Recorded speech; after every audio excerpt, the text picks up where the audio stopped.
bom dia, boa tarde, boa noite. Eu me chamo Júlia e hoje eu vou apresentar sobre metodologias experimentais aplicadas aos estudos de adsorção, baseadas no livro Adsorção, Aspectos Teóricos e Aplicações Ambientais, com foco em mostrar como os experimentos são planejados, analisados e otimizados para garantir resultados confiáveis. Então, eu estou fazendo esse vídeo para a disciplina de Operações Unitárias do curso de Engenharia Ambiental e Sanitária do Instituto Federal de Ciência e Tecnologia, campus Juazeiro do Norte.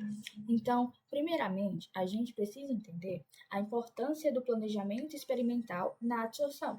E para isso, a gente precisa entender também o que é a adsorção. Então, a adsorção vai ser a capacidade de um sólido de concentrar em sua superfície moléculas ou íons presentes em fluidos líquidos ou gasosos. E isso ocorre porque as moléculas do fluido elas vão ser atraídas e retidas na superfície do sólido. E aí vai existir muitos fatores que podem influenciar essa adsorção, como a área superficial do material, a porosidade, a polaridade, o pH e infinitas outras variáveis. Então, a aplicação de materiais adsorventes em processos de adsorção, eles vão seguir 3 etapas principais. A primeira etapa vai ser aquela dos ensaios de laboratório, vai ser uma etapa mais de planejamento e de condições operacionais. A segunda etapa vai ser os ensaios em escala piloto, que vai ser uma etapa que visa principalmente modelar as condições operacionais para um posterior escalonamento. Já a terceira etapa são os testes em escala real. Vai ser uma etapa em que o material testado vai estar naquelas condições reais de experimento. Então, o entendimento dessas etapas é muito importante porque não basta só você realizar esses ensaios. É preciso desse planejamento para identificar quais são as variáveis mais significativas, otimizar o uso do tempo e dos recursos e, acima de tudo, gerar modelos que vão nos permitir prever o comportamento desses sistemas em diferentes condições. O segundo tópico que eu vou abordar são as classificações dos experimentos, os seus diferentes delineamentos e as suas aplicações. Então, os experimentos dentro do laboratório, eles podem ser classificados basicamente em experimentos envolvendo batelada, que é aquele famoso banho fino, e também colunas de leito fixo. Então, os experimentos envolvendo batelada, eles vão utilizar o volume fixo da solução a ser tratada. Então, aqui no slide, eu trouxe uma representação de um reator de batelada.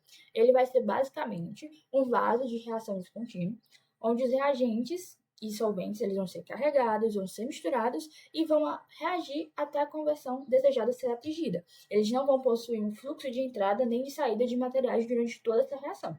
Então, a partir de experimentos como o de reator de batelada, por exemplo, relevantes informações de equilíbrio, de termodinâmica, de cinética, eles vão ser obtidos e eles vão ser fundamentais para a descrição do processo de adsorção. Aqui eu também trouxe algumas características desse tipo de experimento, de batelada. Então, as características dele é que ele faz uma operação em pequena escala, ele possui altas conversões e, porém, ele vai ter um defeito que ele vai possuir altos custos de operação.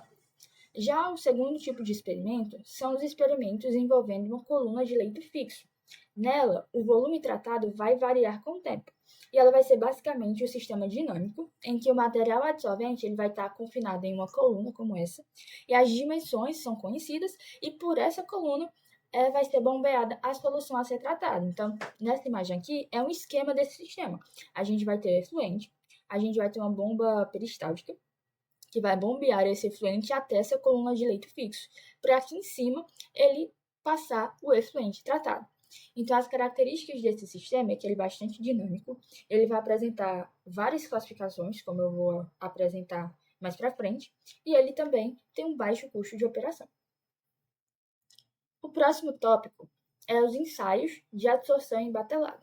Então, os experimentos em batelada, além de eles serem muito simples de serem desenvolvidos, eles também vão estar associados, como já falei anteriormente, ao volume a ser tratado e ao tempo de contato. Então, essas imagens que eu trouxe aqui no slide são imagens que representam exemplos de arranjos experimentais que são de adsorção de batelada.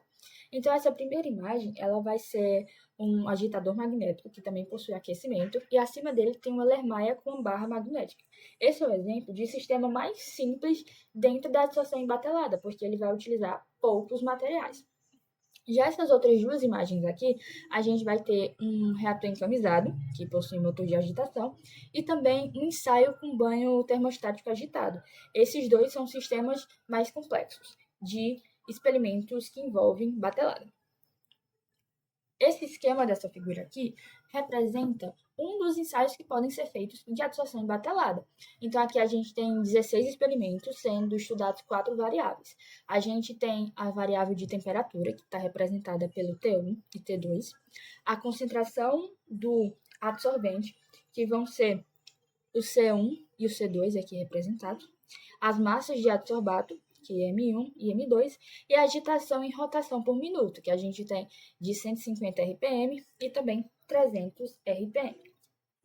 Então, dentro desses ensaios em batelada, como que eu mostrei anteriormente no outro slide, vão se destacar dois experimentos específicos.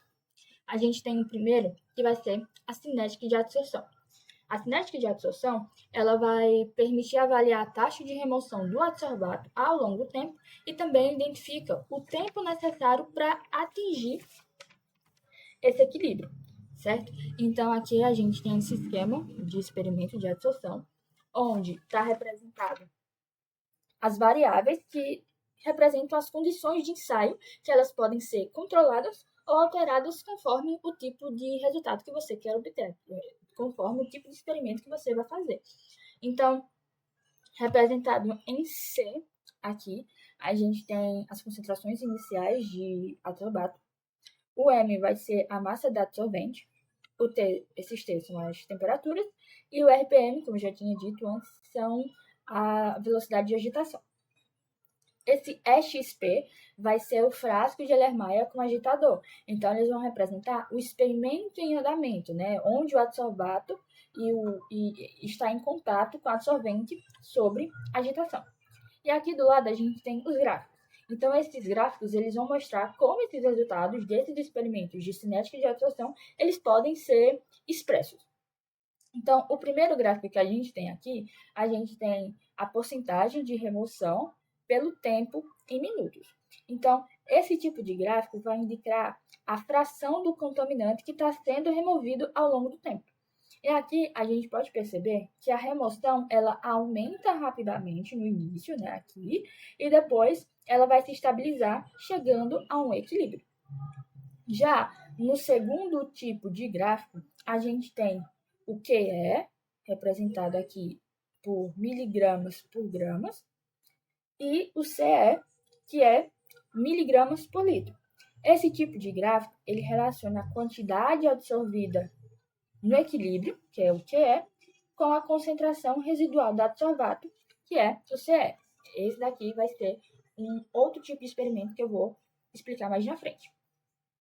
O terceiro gráfico, ele vai mostrar a influência da temperatura dentro de todo esse processo. Ele vai ser utilizado para obter os parâmetros termodinâmicos. Já o quarto e último gráfico, ele relaciona a quantidade absorvida com a raiz quadrada do tempo, como vocês podem ver aqui. Esse gráfico ele vai avaliar a difusão no interior dos poros do adsorvente. Ele vai ter um tipo de modelo de difusão intrapartícula. E aí, como eu tinha dito, aqui são dois tipos de experimentos, né, de adsorção em batelada. O segundo experimento dentro da adsorção em batelada é as isotermas de adsorção.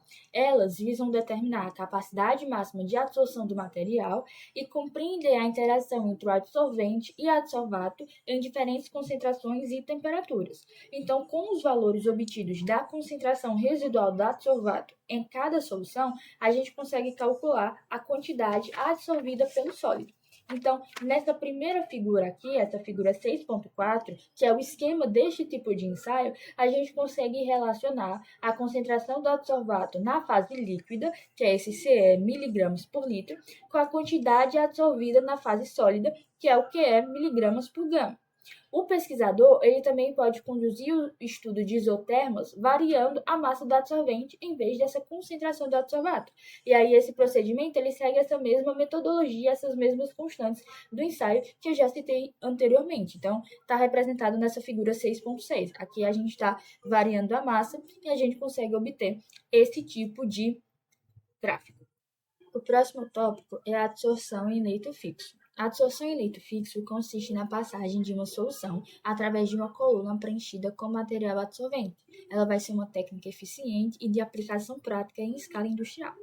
Nesse tipo de sistema, os parâmetros como vazão, altura do leito e diâmetro da coluna, elas vão estar diretamente ligadas ao tempo de detenção hidráulica, que é o TDH, e ele deve ser ajustado para garantir o equilíbrio entre a eficiência de remoção e viabilidade operacional.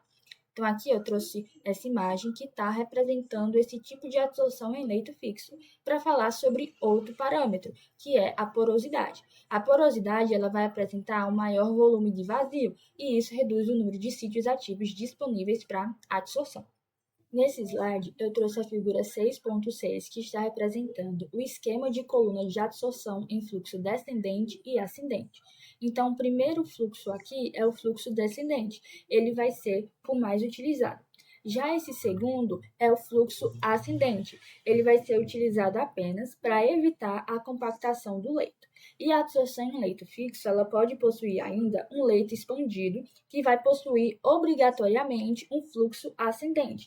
Ele vai ser utilizado em sistemas em que a diminuição do tamanho da partícula pode gerar problemas operacionais. E nesse leito em específico, deve haver um equilíbrio entre o peso da partícula e o empuxo, para que essa partícula ela não saia do leito.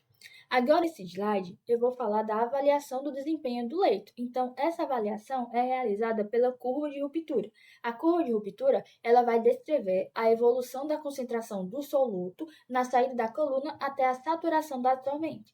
Então, aqui eu trouxe essa figura 6.7, que vai falar do esquema da curva de ruptura. Então, no eixo Y aqui, a gente tem a razão entre a concentração do adsorvato na saída da coluna, que é o C, pela concentração inicial na entrada, que é o CO. Já no eixo X, a gente vai ter o volume da operação da coluna. Então, essa curva ela vai apresentar três regiões de extrema importância. A primeira região ela vai ter uma alta eficiência, porque o adsorvente ele vai estar limpo. Então, a solução que vai sair dessa coluna praticamente não contém adsorvato. Então, por isso que a gente diz que a eficiência de remoção dela é máxima. Então, essa região inicial é antes aqui do VB. Depois, a gente tem um ponto de ruptura, que vai ser quando a coluna ela perde a eficiência contínua. E isso indica que o leito ele já não está retendo todo o adsorvato. Então, a gente tem essa região de ruptura entre o VB e o CB. Já o último ponto é o ponto de exaustão, que está relacionado ao VX com o CX e o C0.